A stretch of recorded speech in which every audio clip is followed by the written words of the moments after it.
Pronto. E agora, voltei. A gente vai falar um ponto extremamente importante quando a gente fala em criação de roteiro. Para quem você está criando, certo?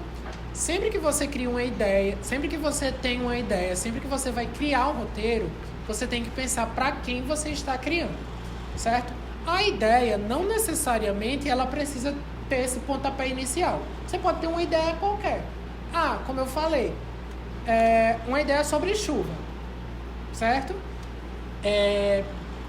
A minha ideia, ela não tem necessariamente um público. Sobre chuva, todo mundo vê chuva, independente da idade, certo? Todo mundo algum dia já presenciou precipitação do céu, mesmo pessoas no deserto, acreditem. Mas quando a gente passa para a parte de criação, certo? Do roteiro, a gente precisa ter ideia de para quem a gente está criando aquilo. Quem é que vai ver o meu roteiro? Quem é que eu vou deixar ver o meu roteiro, certo? E aí, para quem eu crio, vai passar por 3 filtros, certo? Eu preciso que esses 3 filtros, eles precisam existir durante e antes da concepção do meu roteiro, certo? A primeira deles é o público-alvo, certo? É importante também, eu separei aqui a diferença entre público-alvo e faixa etária, porque são coisas diferentes, certo?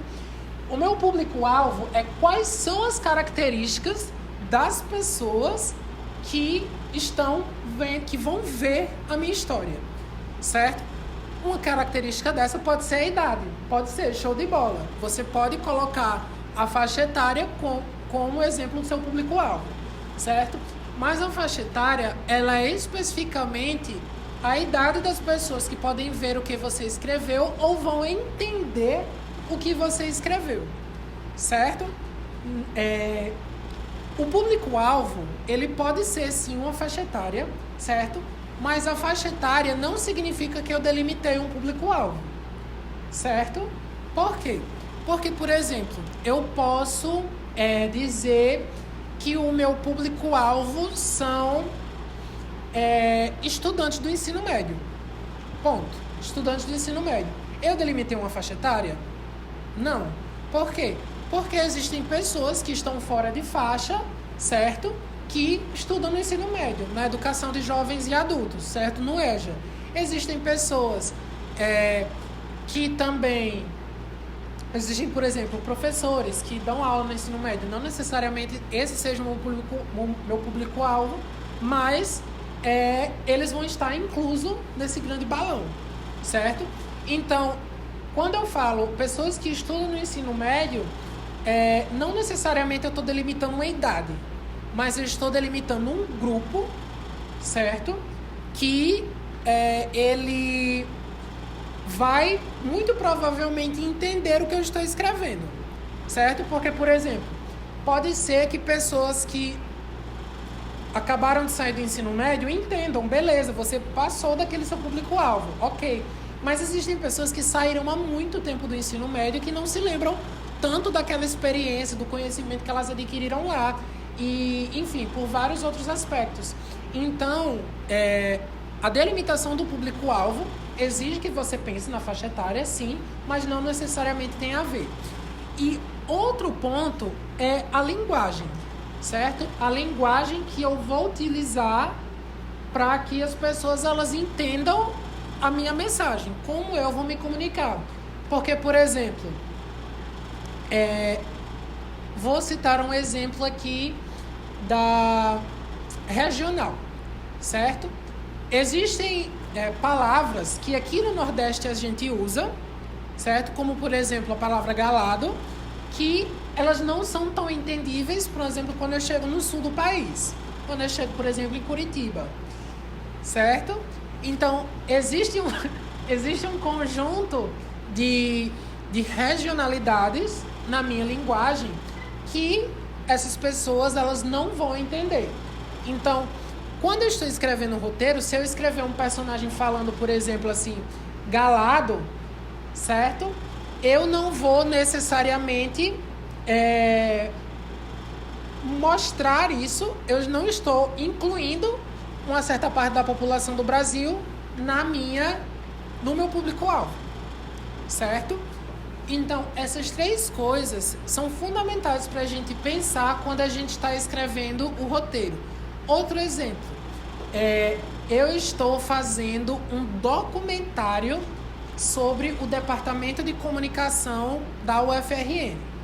Todos nós sabemos que dentro da universidade a gente tem um tipo de linguagem muito específica, certo? A gente usa palavras muito chiques, palavras rebuscadas, certo?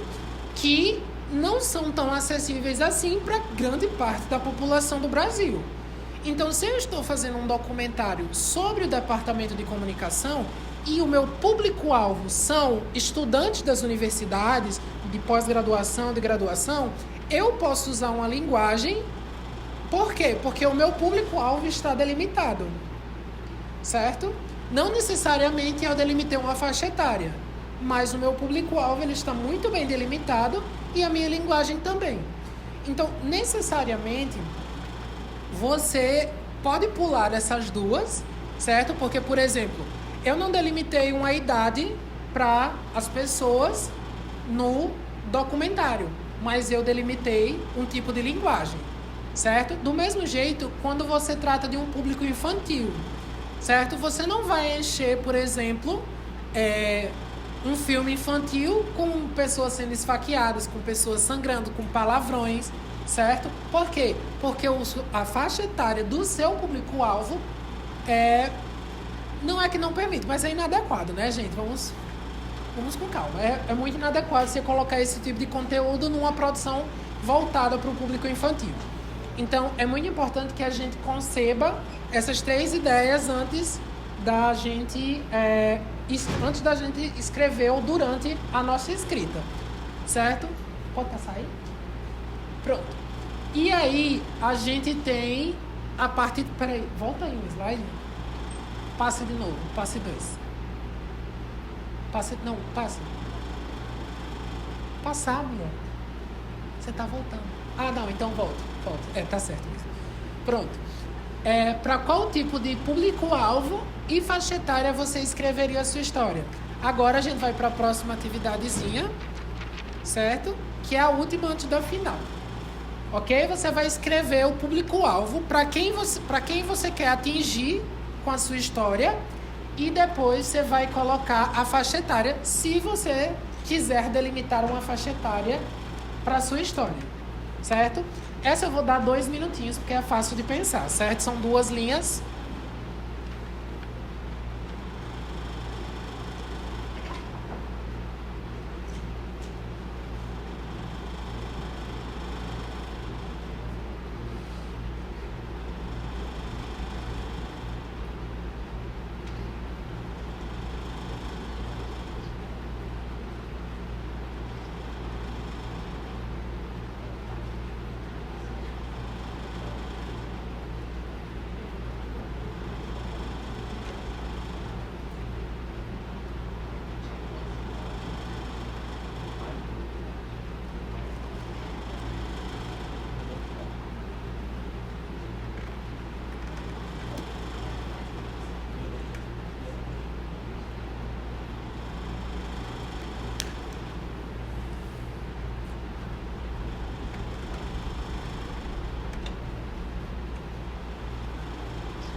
Tá muito frio aí atrás, é?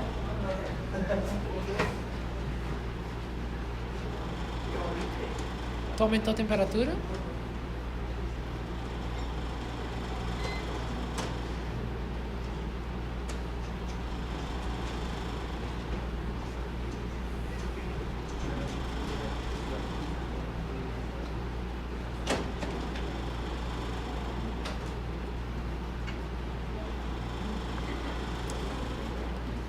Pronto, gente?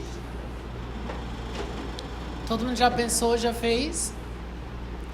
Pronto, então vou começar, certo?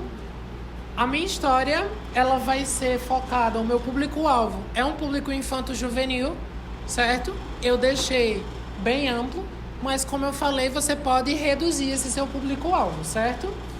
E a faixa etária que eu escolhi seria crianças e adolescentes entre 10 a 17 anos, que é a faixa etária que eu imaginei que a minha historinha fosse mais palpável, certo? Alguém quer compartilhar? Vamos, gente, compartilhem.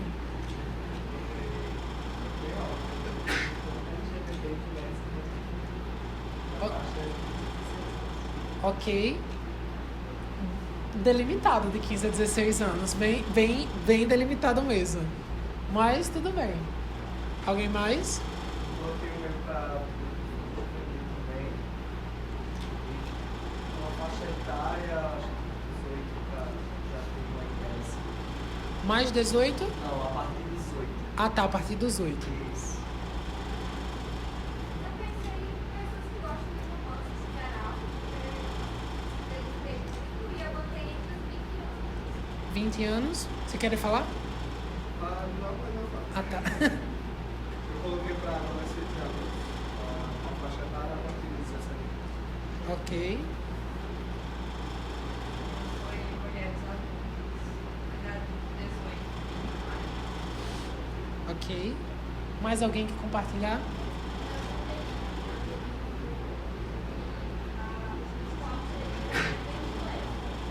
Como? Ah, tá. Então, no caso, você não delimitou faixa etária, mas você delimitou o público-alvo, que são fãs do EXO de qualquer idade.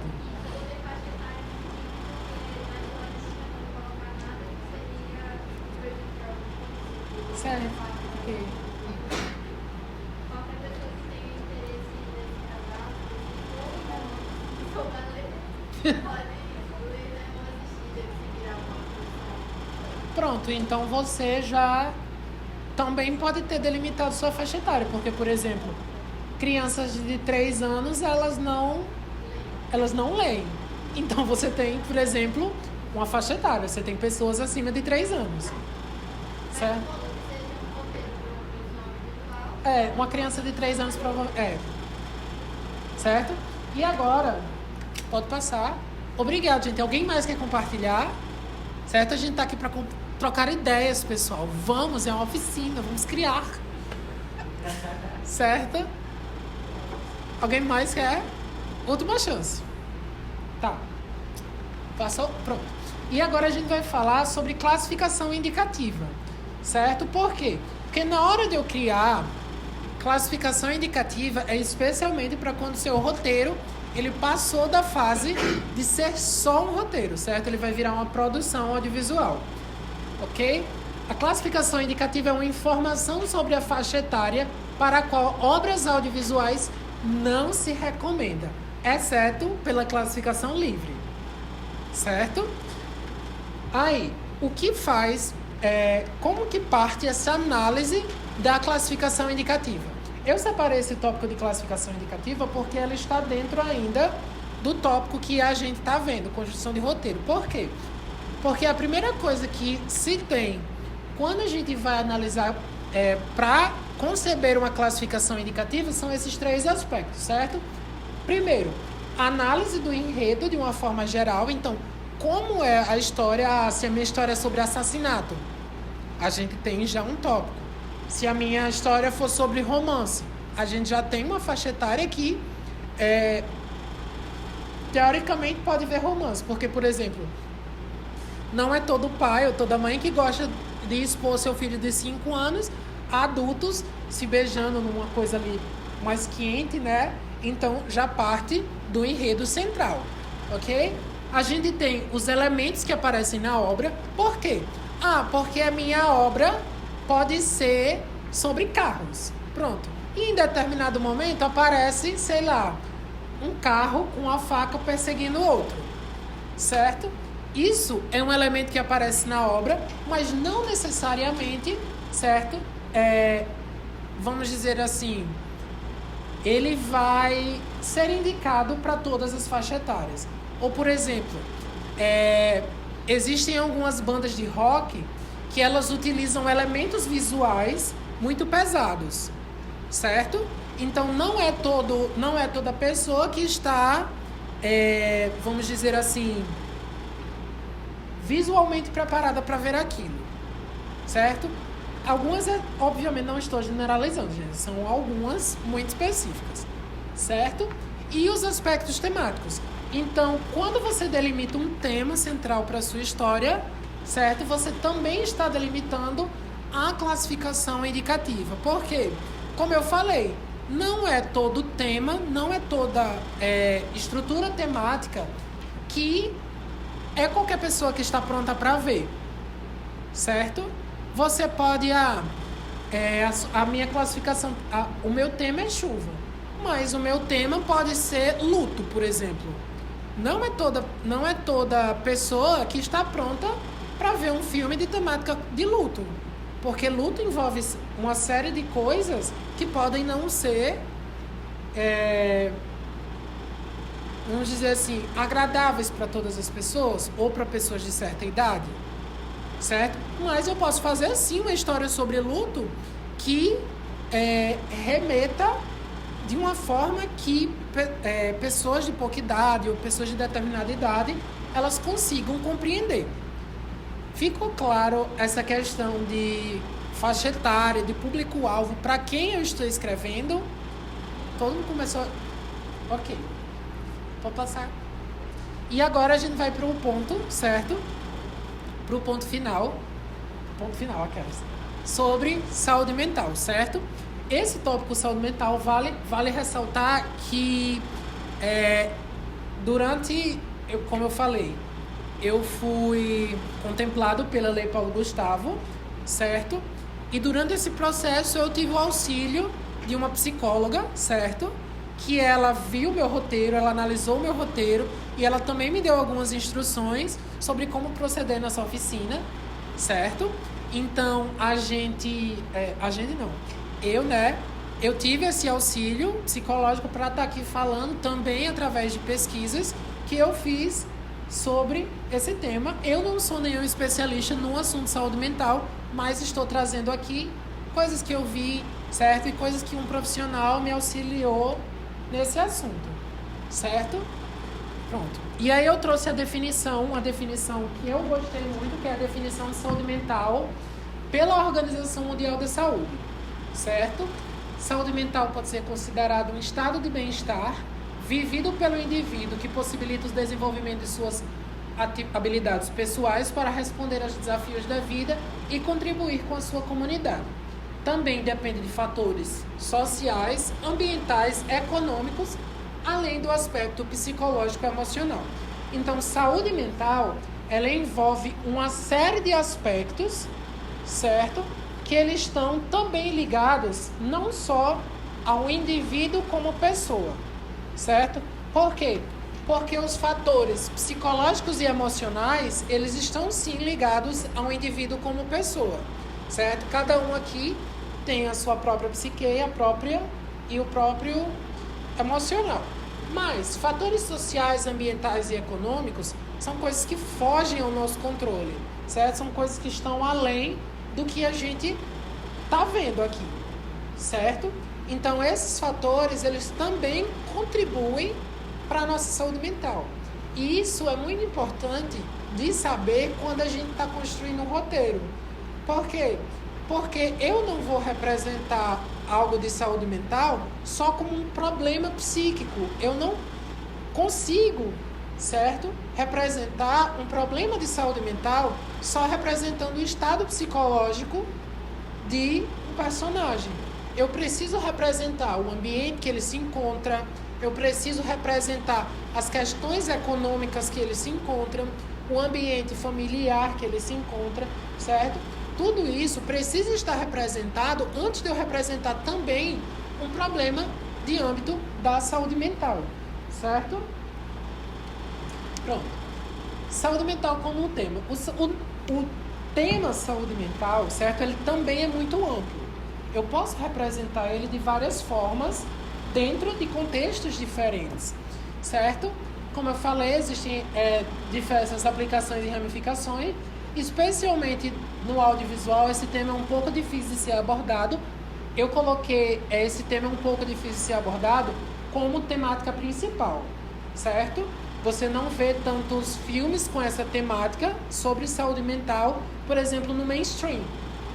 Você vê, por exemplo, a gente tem Divertidamente, né, que é um ótimo exemplo sobre um filme que constrói uma narrativa sobre saúde mental, só que não é necessariamente a temática principal do filme, certo? Mas a gente, esse tema ainda é um pouco escasso, porque também é um tema muito difícil de se lidar sem você criar vários estereótipos negativos, certo? Aí, pois além das características que já citamos, algumas representações podem ser equivocadas e reafirmar estigmas sobre problemas de saúde mental, certo? É muito comum que os filmes, certo? As produções audiovisuais, os roteiros, eles criem imaginários. Por exemplo, eu não lembro aqui qual foi o ano de lançamento do filme Tubarão, Jaws.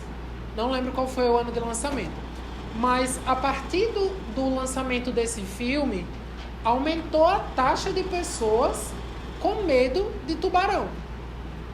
Certo? Por quê? Porque o filme, ele criou uma imagem, certo? Desses animais que foi negativa, certo? Então isso afetou o psicológico de várias pessoas. Elas passaram a ter medo de um animal que provavelmente elas nunca vão ter nem contato na vida, certo? Por causa de um filme, por causa de uma imagem. Então a forma que eu represento um problema de saúde mental, ela pode gerar esses estigmas para as pessoas, e a gente vai ver que não é só para as pessoas que têm esse tipo de problema. Porque, por exemplo, vamos citar aqui um filme que é extremamente estigmatizante, que é Código Mortal, eu acho. Nossa, eu nunca vou me esquecer desse filme. Que é um menino que ele... uns cabas lá colocam um código secreto numa revista de palavras cruzadas. E aí um menino autista, ele descobre o código que estava nas palavras cruzadas, e aí a empresa começa a perseguir o menino porque ele sabia o código. E eu vi esse filme na Record, gente, faz muito tempo. Mas esse é um filme extremamente estigmatizante. A gente vai ver também que tem outra produção audiovisual que é muito peba, que eu coloquei como exemplo para não representar esses tipos de problemas de saúde mental. Pode passar. Pronto. E aí, quando a gente está criando na nossa narrativa vamos dizer assim, essa temática de saúde mental, a gente precisa pensar em 4 grandes pontos de estigmatização, certo? Analisar para ver se a gente não está estigmatizando esses 4 pontos. Primeiro, o indivíduo, porque é muito comum uma doença psiquiátrica, um problema psicológico, ele ser representado através do indivíduo de uma forma errada, pejorativa, ou até mesmo vamos dizer assim, cômica.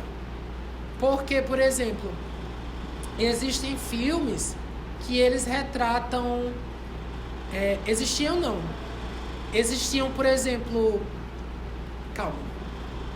Um bom exemplo de como isso era representado, não sei se alguém já ouviu a American Horror Story, certo?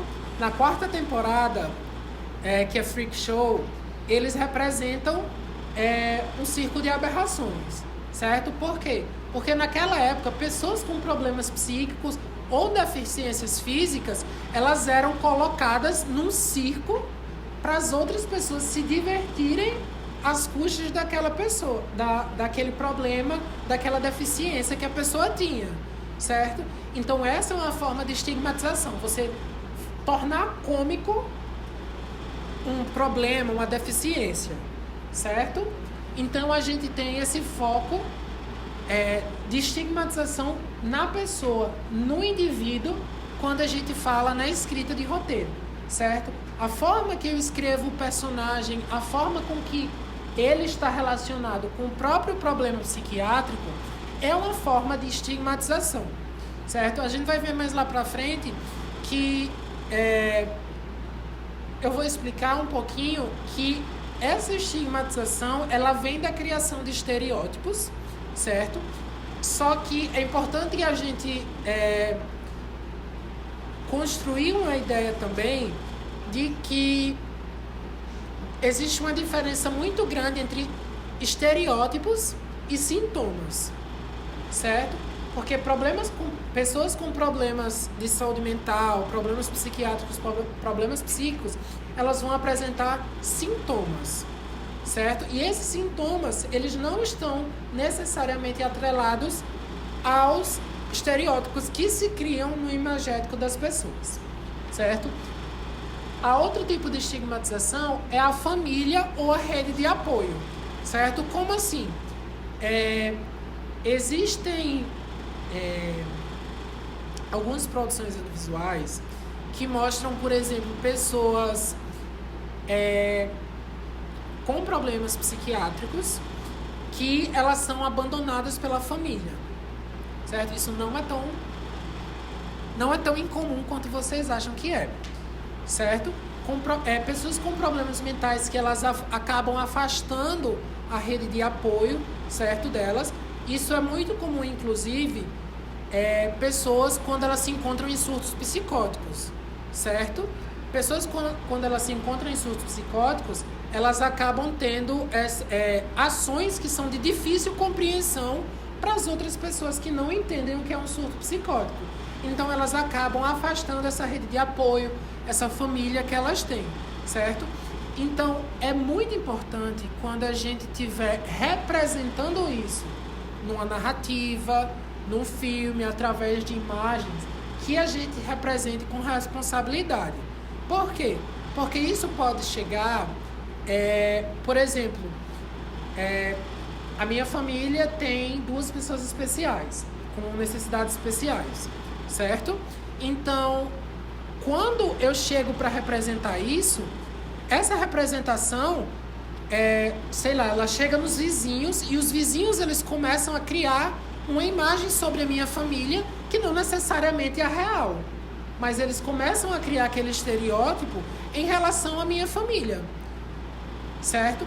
Então, essa estereotipização, essa estigmatização, ela chega de uma forma que talvez a gente não consiga conceber. Por quê? Porque talvez não seja da nossa vivência, certo?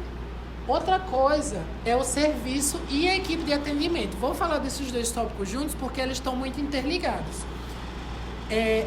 Quem aqui tem Twitter? Pronto. Quem tem Twitter ou quem tem, por exemplo, Instagram, que eu acho que é muito comum essas pessoas terem, né? Existe um movimento, certo? Um movimento eu não chamo movimento, mas é mais uma ideia de que o Centro de Acolhimento Psicossocial, que é o CAPS, é um sinônimo para manicômio, certo? E esse tipo de movimento, ele é um tipo de estigmatização muito prejudicial. Por quê? Porque ele afeta o serviço e a equipe de atendimento, certo? Porque quando, por exemplo, existem pessoas que ganham dinheiro, que ganham a vida, por exemplo, produzindo TikTok. Essas pessoas, elas escrevem um roteiro, às vezes, sobre o que elas vão falar. E, às vezes, elas acabam estigmatizando o CAPS, certo? E aí, quando você tem essa estigmatização, quando você cria uma imagem de um serviço, gente, de um serviço público, certo? Um serviço público que ele serve para acolher essas pessoas que estão em sofrimento mental, essas pessoas que têm problemas psicossociais, você acaba prejudicando tanto o serviço. Por quê?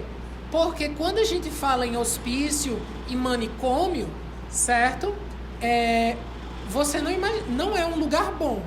Por quê? Porque lá é onde ficavam literalmente trancafiadas as pessoas que tinham esses tipos de problemas em épocas atrás. E não é visto com bons olhos essas representações, certo? É muito fácil você encontrar representações de hospícios, de hospitais psiquiátricos como lugares ruins. Por quê? Porque, por exemplo, Batman, certo? Ele apresenta um hospital psiquiátrico como um asilo, certo? Para as pessoas elas ficarem lá a Deus quem quer que seja, né? Existe, por exemplo, na própria série que eu comentei, American Horror Story, na segunda temporada, o nome da série que retrata o manicômio é Asylum, certo? Que significa asilo. Então, essas formas de estereotipização, elas criam um imaginário. E esse imaginário, ele afeta o serviço. Porque, por exemplo, não sei se vocês sabem, mas o serviço público, ele também acontece de forma com oferta e demanda. Se aquele serviço público tem uma baixíssima demanda, certo? Ele vai receber menos recurso em detrimento daqueles que têm uma alta demanda, certo? Aqueles que têm uma demanda maior vão receber mais recursos. Então, se eu crio uma imagem estereotipizada e estigmatizada de um determinado serviço público, que esse serviço público é um serviço ruim, é de baixa qualidade, onde só vão pessoas loucas, certo? Onde é desorganizado, onde é sujo. Então, esse serviço acaba repelindo as pessoas ao invés de atrair pessoas que possuem aquela condição, certo? Então, quando a gente representa isso, tem um filme, gente, com a Glória Pires. Com a Glória Pires, não. É a Glória Pires. Que eu não sei o nome agora, me fugiu da cabeça. Mas é que ela tá atuando como uma médica psiquiátrica aqui do Brasil. Nise, eu acho que é esse, Nise. Que ela experimenta um novo tipo de tratamento para os pacientes dela, um tratamento artístico, não é? Pronto, é esse mesmo. Nise, que retrata ela. Esse filme é uma ótima forma. Ok que tem algumas coisas aqui e ali que não são tão legais, né, de retratar, mas esse filme é uma ótima perspectiva de como retratar pessoas e o serviço e a equipe de atendimento dentro de um contexto sobre saúde mental, certo? Aquela ruivinha ali queria perguntar. Não? Tá bom. Enfim, gente. É isso, pode passar. Ah, tá, pronto. Como isso pode afetar o sistema, eu acho que eu já expliquei um pouco, né? A repercussão pode ser várias, desde a reputação do serviço que é ofertado, como eu falei, construir uma imagem em cima do serviço que é ofertado. O serviço é ruim, as pessoas elas sempre tratam pessoas com sofrimento mental com desdém, como se elas fossem pessoas à parte, certo? Isso afeta a reputação do serviço, porque passa a ideia de que é um serviço de baixa qualidade, um serviço ruim, que as pessoas elas não precisam daquilo, certo? Até a diminuição dos recursos para a área de atendimento. Como eu falei, especialmente no serviço público, o que também afeta os funcionários do atendimento e toda uma infraestrutura. A gente sabe que no Brasil, a gente sofre de uma precariedade dos serviços públicos, certo? Então, retratar isso de uma forma pejorativa acaba por, de certa forma, influenciando nessa precarização do serviço, certo? Por quê? Porque conforme eu vou dizendo, isso é precário, isso é sujo, isso não é bom, certo? Acaba criando um estigma sobre aquele tipo de serviço, certo? O que acaba afetando as pessoas, por quê? Porque os indivíduos que são acolhidos, que são atendidos por aquele sistema, eles vão deixar de se consultar ali, eles vão deixar de estarem presentes ali naquele local, certo? Para ter o tratamento adequado que essas pessoas elas precisam e essas pessoas necessitam, né? Pode passar. Só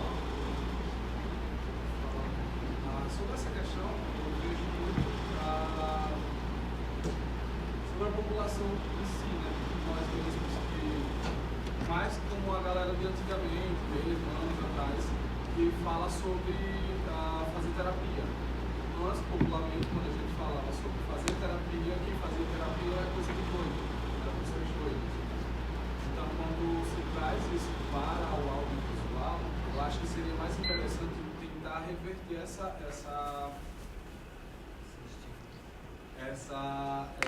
esse estigma que já foi criado pela própria população, né? Eu não vejo muito como o audiovisual esteja criado essa imagem, mas sim a própria população. O audiovisual que eu percebo, que acabou fazendo foi pegar essa imagem já construída e tentar horrorizar mais ainda, né? Pronto. É porque, por exemplo, quando a gente pensa em estereótipos, certo? Estereótipos, eles são coisas naturais, certo? As pessoas, elas criam estereótipos inconscientemente, certo? Por quê? Porque, por exemplo, se eu vejo uma cobra vindo na minha direção, nem toda cobra é peçonhenta, mas a minha reação é ter medo. Por quê? Porque eu imagino que aquela cobra pode me fazer mal. Então, aquilo é um estereótipo, porque nem toda cobra é peçonhenta, mas eu me afastei daquela cobra, certo?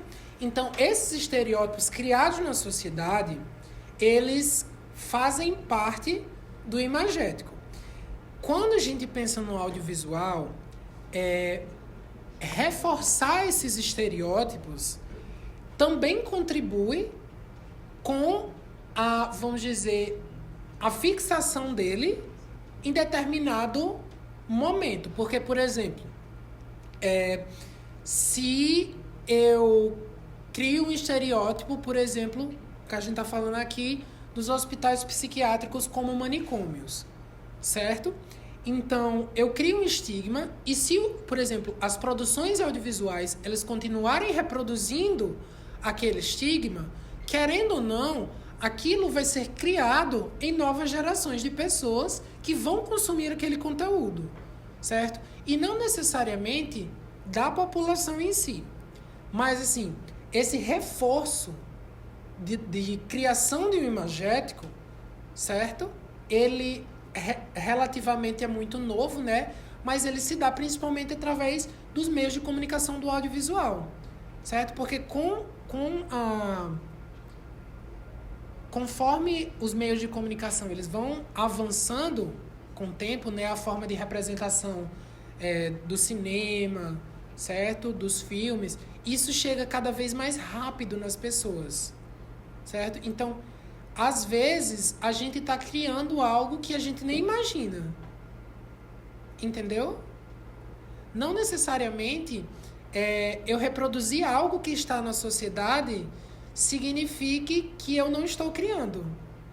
Entendeu? Porque, pronto, eu dei o exemplo de Batman. Gente, Batman é um péssimo exemplo de como hospitais psiquiátricos eles são retratados. Porque é um horror. E é sempre retratado como um local onde os vilões saem, onde os vilões são internados, certo? Então, isso também cria uma imagem das pessoas que estão ou que saem de lá. Porque, por exemplo, reforçar essa imagem, eu posso estar criando uma imagem para você do seu vizinho. Entendeu? Porque, por exemplo, o seu vizinho foi no hospital psiquiátrico, você descobriu e você acaba criando uma imagem daquele seu vizinho que talvez não corresponda com a realidade. Então, você não sabe que, você é necessariamente responsável pela criação de um estigma. Você cria um estigma em uma pessoa que, por exemplo, sei lá, você conhece, entendeu? Ou que você consome uma obra que está reproduzindo aquele estigma e você acaba criando um estereótipo sobre uma pessoa. Entendeu? Então, o audiovisual está virando um espaço tóxico? Assim, quando a gente fala de más representações elas sempre existiram desde a criação do cinema até hoje. Até hoje as pessoas elas são péssimas. Existem pessoas péssimas durante a história do mundo inteiro. Então, assim, existem filmes muito bons para se retratar, como eu já falei, divertidamente, e existem filmes muito ruins, existem séries muito ruins que retratam isso. A gente vai ver que, por exemplo, não vai dar para guardar spoiler, né, até o final, mas, por exemplo, os 13 Porquês da Netflix é uma coisa tenebrosa, assim... Hoje, se você for assistir a série, a cena final da protagonista cometendo suicídio, ela não está mais lá, certo? Ela foi cortada. Mas, na primeira exibição, durante, se eu não me engano, os 3 primeiros meses que a série estava no ar, não, mentira, os 3 primeiros meses não, acho que até o lançamento da segunda temporada, a cena ainda estava lá. Mas eles retiraram, graças a Deus, aquela pataquada da série que está na Netflix. Certo? Então, assim, é terrível essa série. Entendeu? Você tem algum comentário mais? Pode perguntar. Eu acho que uma coisa muito importante pra gente falar sobre audiovisual é a responsabilidade que a gente tem quando vai produzir alguma coisa. Então, tipo, o cinema em si, ele foi criado para manipular as pessoas. Então, a gente tem que ter muito cuidado na hora de produzir qualquer coisa. Porque tudo que a gente faz, que tem um alcance grande, porque hoje, de forma digital, a gente tem um alcance muito grande nas redes sociais, é nossa responsabilidade, sabe? Tipo, todo mundo que está aqui para escrever um roteiro e ter essa pegada sobre saúde mental, é sabendo que a gente tem que tomar cuidado do que a gente posta, o que a gente manda, o que a gente disponibiliza nas redes sociais, porque isso interfere muito na sociedade como um todo. Pode ser tipo uma bolinha, um pedacinho de gente, mas esse pedacinho de gente, ele se espalha. Então a gente tem que tomar muito cuidado. Aí, basicamente, eu ia falar sobre isso, e o melhor exemplo de tudo isso é a Segunda Guerra Mundial, que o Hitler usou o cinema para espalhar a ideia. A campanha dele. Que realmente a gente pode ver que tem potência para dizimar. Eu acho que, querendo ou não, acho que tem público-alvo para tudo, né? Justamente essa questão que ele trouxe, sei lá, um exemplo, pior coisa que eu já vi na vida, de férias com isso. Tá ligado? É péssimo, mas muita gente gosta, eu entendo, mas são tipo trabalhos de audiovisuais que mostram explicitamente coisas péssimas que a gente acha que não seria legal como fazer com o próximo, mas que está livre para todo mundo ver. Com outros exemplos lá que acho que não vale nem a pena citar. Então, é isso. Pronto. Quando a gente fala de audiovisual, certo? É muito comum que nós, como carregamos esses estigmas, esses estereótipos, a gente cometa alguns erros, certo? E errar é normal, gente. Mas a gente também tem que saber, como Micael bem falou, que a gente carrega uma responsabilidade quando a gente está produzindo um roteiro para o audiovisual, certo? Essa responsabilidade também não é só do roteirista, é de toda a equipe que está ali na produção, na pré-produção dessa narrativa, certo? Porque, como eu falei, não cabe só a escrita do roteiro dos roteiristas com isso, cabe a direção de arte, a direção geral, certo? E aí, essa parte 4 aqui é só mais uma reflexão pra gente, certo? Alguma vez você já estigmatizou algum problema que envolve saúde mental? Certo? É muito provavelmente que sim, gente. A gente já criou algum estereótipo, porque é normal, como eu falei, estereótipo. Agora, é ruim quando esse estereótipo ele chega no outro e estigmatiza. Certo? Pode passar. Pronto. E aí, aqui eu criei como aplicar no roteiro, certo? Primeiro de tudo, antes da gente saber como aplicar no roteiro, a gente precisa saber o que a gente quer retratar, certo? Que tipo de problema com a saúde mental, que tipo de relação com a saúde mental que a gente vai estar retratando. A gente vai estar retratando uma pessoa com ansiedade, a gente vai estar retratando um problema um transtorno de bipolaridade. O que você quer retratar com aquilo, certo? E aí, Existem, como eu já falei, algumas coisas que se chamam de sintomas, certo? Representar um sintoma necessariamente implica de você estar criando um estereótipo, tá, gente? Por quê? Porque uma obra audiovisual, se ela não tiver, obviamente, um cunho educativo, você vai estar representando algo sem, entre aspas, responsabilidade.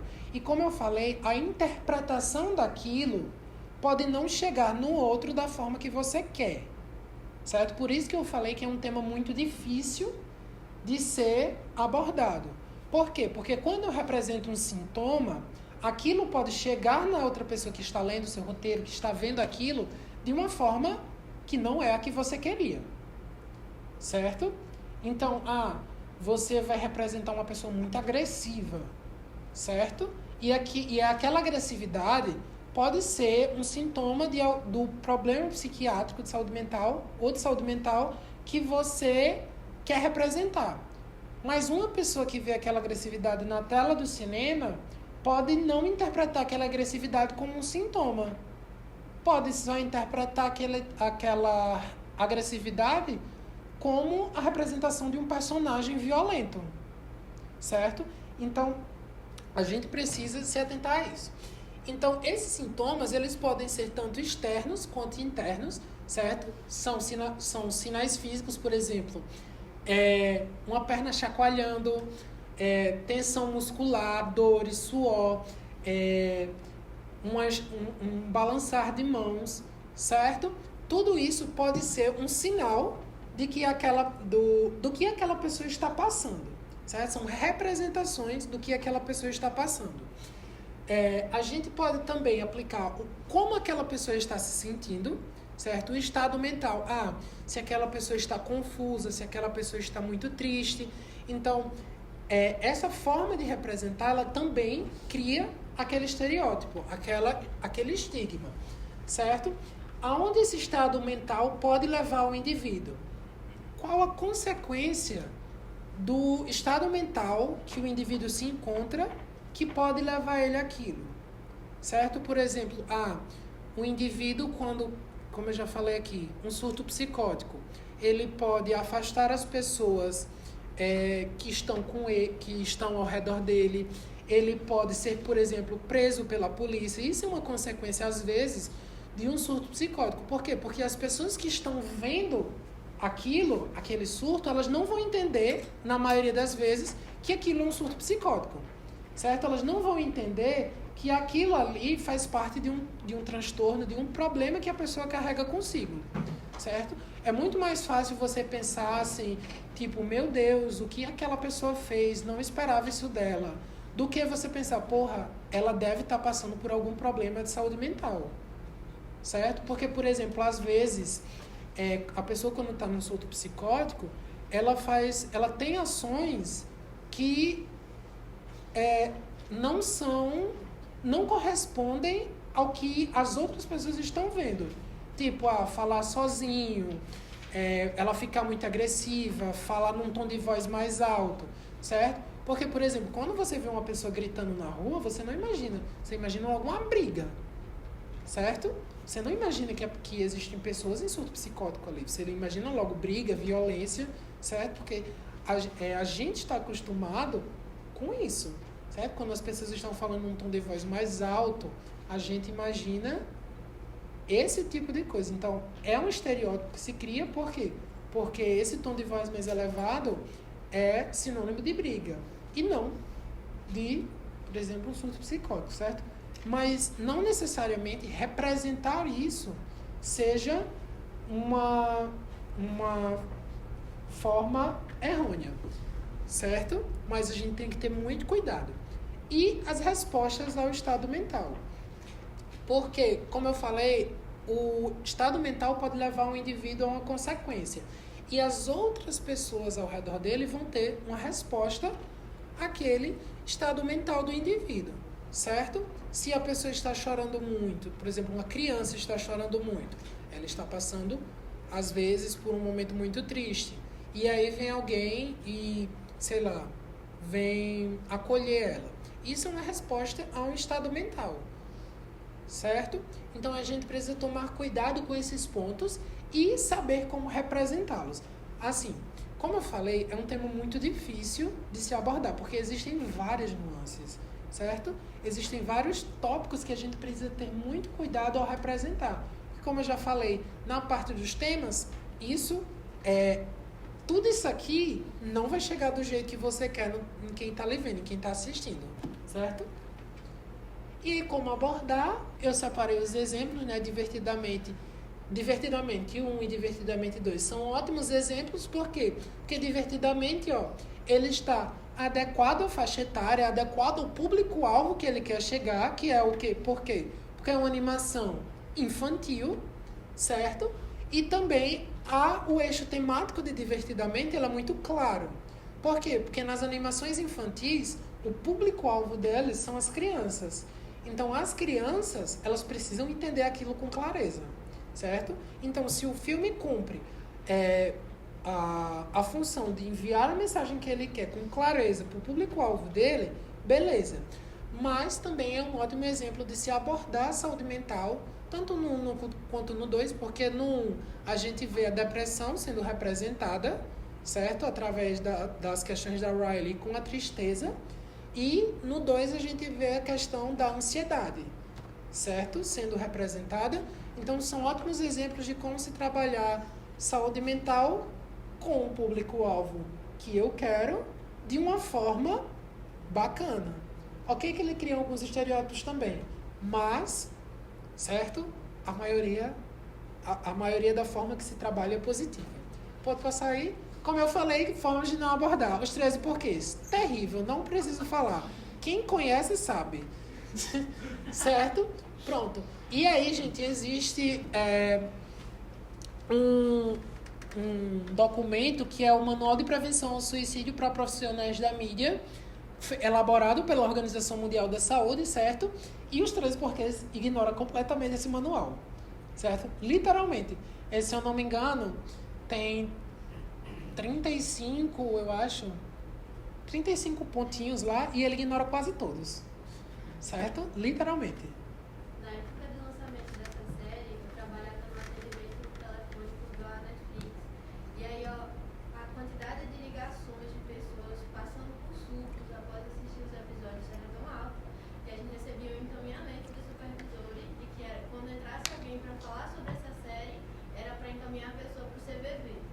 E tipo assim, tinha uma quantidade enorme de pessoas que assistiam, que um surto e ligavam para o atendimento da Netflix para reclamar, para dizer que ia pular e não sei o que, e a gente não tinha o que fazer, a gente tinha que caminhar para o CVV.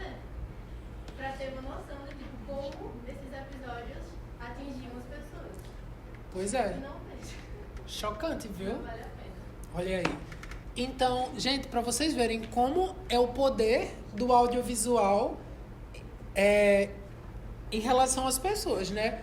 Uma série, gente, que é no serviço de streaming pago, não é nem na TV aberta, viu? Não é nem na TV aberta, é um serviço de streaming pago, chega nas pessoas de uma forma completamente, assim, impensável, certo? Pode passar. E aqui agora, certo, gente? É a parte final da nossa oficina. E a gente vai escrever, certo? Fiquem à vontade para escrever agora uma sinopse, uma logline ou esboçar a ideia, certo? Você não precisa fazer o texto da sua história todo, mas eu gostaria de ver como para a gente compartilhar a nossa ideia, certo? A gente vai desenvolver um pouquinho. A gente tem até 6h30, são 6 horas agora. Então, eu vou dar 15 minutinhos, certo? Para a gente escrever a nossa ideia e depois a gente fazer 15 não, 10. 10. Porque senão eu acho que não vai dar tempo, 15 minutos só para a gente discutir, para a gente ler as ideias, certo? Como eu falei, não precisa ser sobre saúde mental, certo? Como eu falei, não precisa ser sobre saúde mental a sua história. Eu acredito que ninguém aqui tenha feito com o tema central, né? Mas, enfim, é isso. Nessa primeira linha, vocês dão o título da sua história, tá, gente? Porque é muito importante dar um título para nossa história. Geralmente, eu particularmente, gosto de dar um título só no final quando eu escrevo. Certo? Ou, antes de eu escrever, eu dou o título. Ou eu dou no final, antes de eu escrever, eu dou. Mas, enfim. Aí você pode passar um pouquinho, Letícia?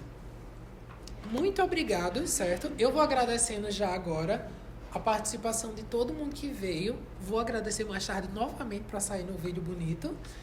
Mas gostaria de agradecer cada pessoa que se inscreveu, cada pessoa que veio aqui, certo? E eu vou deixar... Passa aí, Letícia. Esse que é os meus contatos, certo? Esse é o meu e-mail e esse é o meu Instagram. Esse QR Code, quem não se inscreveu na oficina, certo? Pode pegar o certificado pode botar os dados para pegar o certificado nesse QR Code, certo?